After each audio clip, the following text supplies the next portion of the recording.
तुम्हाला ही गोष्ट माहिती आहे? या दाखवते काय आहे.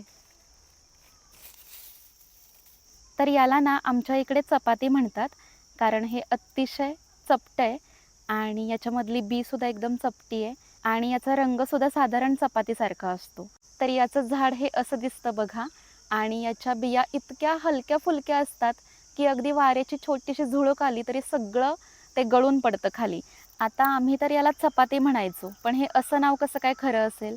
म्हणून मी Googleवर सर्च केलं, तर मला असं कळालं, की याला इंग्लिशमध्ये होलोप्टेलिया आणि मराठीमध्ये वावळ किंवा वावळा असं म्हणतात. शेंगदाणा आणि पिस्ता दोन्ही एकत्र खाल्ल्यावर कशी चव लागेल तशी चव असते याची आणि लय भारी लागतात म्हणजे या बिया. तुमच्यापैकी कोणी कोणी हे लहानपणी खाल्लंय आणि तुम्ही याला काय म्हणता मला कमेंट्समध्ये नक्की सांगा.